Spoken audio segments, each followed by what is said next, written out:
So we've had a few folks asking us about this Hurricane Florence, which is moving in our direction. And so I just wanted to give an update on that. Right now, we do not have a whole lot to worry about. The storm has shifted northward from where its earlier forecasts were predicting it would hit. The worst hit that we could get is a hit kind of on that North Carolina, South Carolina border where Cape Fear is, because that would bring the storm on a eastward track from inland, in which case we're about 150 miles inland from that. So we would still feel hurricane force winds if a storm hit that area and came directly inland. And this is a hurricane that is they're assuming will come inland. And I'll explain that in a second. So we have, where we are located, the storm is projected to, the eye would be passing about 100 miles to our east, maybe more like 60 miles to our east, which puts us out of the brunt of the storm, kind of that north, the north and northeastern side of the storm, where a lot of the heavy rains and the thunderstorms are. We'd be more on the backside where we still get a lot of wind, but the wind isn't going to be catastrophic. It would be more like a tropical storm or tropical depression where we are located. With the high pressure system to the north keeping the storm heading inland, and then we have the mountains to our west, what will end up happening is the storm is going to slow as it comes across the state of North Carolina, and it will continue to dump rain as it slows and then kind of sits or inland. And so all of that rain is going to continue to come down. The water has to travel back towards the ocean.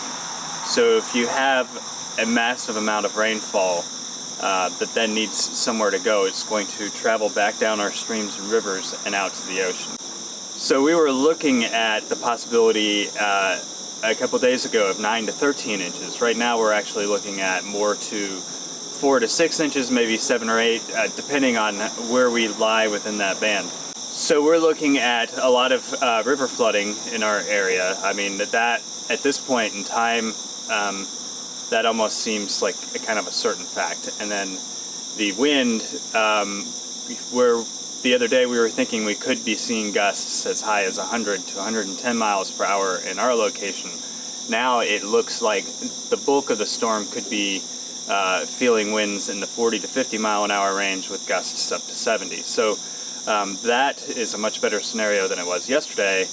Either way, where we are located, we're up on a hill, so any storm that comes in is already climbing upward and this far inland, and then we have a ton of trees and forests around us. And while I'm sure that some of those trees will come down, especially the weaker woods, a lot of the oaks and things that you see out here, they're taproots, so the likelihood of those coming down is very slim, and it would take a considerable amount of force. So we're pretty well protected. Our home is pretty well protected from any high winds. So that's kind of where we are. We're still in the path of the storm. That line obviously can shift a lot. It could shift further north and take us even more in the clear, or it could shift back down to the south, which would put us right back into its path again. We just don't really know, because we're not sure, and nobody can say for certainty whether or not the high pressure system to the north of us or the low pressure system in the Gulf is going to have more effect on the steering of this hurricane. It also depends on the strength of the hurricane. Florence is expected to be able to grow into a Category 5. The weakening of that hurricane is going to depend heavily upon these other systems and their ability to steer it. If Florence continues to build as a Category 5, we could probably expect that line to shift slightly back down to the south, primarily because it's becoming a stronger system, so it's going to squeeze more directly in between those two as it approaches North Carolina. So that's kind of where we are. What we might be doing is showing you guys in the next couple days just a little bit of prep that we're going to be doing today. Obviously, when you're expecting to have power out for a significant period of time, and even if our area isn't too horrible, the resources to get power back on are going to be very slim, because this storm is going to be very big for our coastline, and those folks will need a lot of attention. So a lot of our prep here has to do more with the care of our animals, making sure that they are safe for essentially several hours at very heavy winds, nothing catastrophic. And then we will be making sure that we have resources as far as fuel and water to make sure that we have plenty of ways to make our lives as comfortable as possible while being off-grid. And I know many of you who watch our channel also watch off-grid channels, so this is your chance to get a little bit of an off-grid experience. Obviously, if we go off-grid, we're not going to be able to upload videos, but we will try and show you some of the prep work that we do, and we'll try and give you some updates as the storm approaches, if it looks like it would be interesting to you. At this point, I'm not sure that it's going to be a very interesting event or not. And I don't think anybody, even the National Weather Service, can't predict where this storm is going to hit along the coastline. We are still in the center of the bullseye, the wider scale bullseye. So even though that line is a little further north, it could very easily come over us. It could go the bullseye kind of ranges all the way up to the DC area, like to almost Washington area, Virginia, all the way south into South Carolina, and we're just kind of like right there in the center. And then obviously the other impactfulness of this would be a Category 5 versus a Category 4 as it hits the shoreline. A Category 4, by the time it gets inland to us, would be a tropical depression.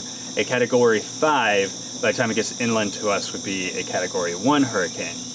And there are, even with a tropical depression or a Category 1, because we're inland and our trees and our structures are built differently than along the coast, we don't like to see tropical depressions or hurricane force winds of any kind this far inland. So it's a very interesting development. It's not something that we're super concerned about, but it is something that we are watching, and we are making certain preparations to make sure that we are taken care of in the event of widespread power outages, and making sure that our animals are protected during the storm. So stay tuned. We'll put up a prep video, hopefully maybe this evening after we've done our prep, and then I will let you know how things progress going into Thursday morning. This is a storm that is expected to hit our area somewhere between 5 and 8 a.m. I'm going to give it a wide range in case it slows down. We should start seeing some of the outskirts of the storm. Into Thursday night, the storm will begin hitting the eye wall, will begin approaching the coast and heading inland.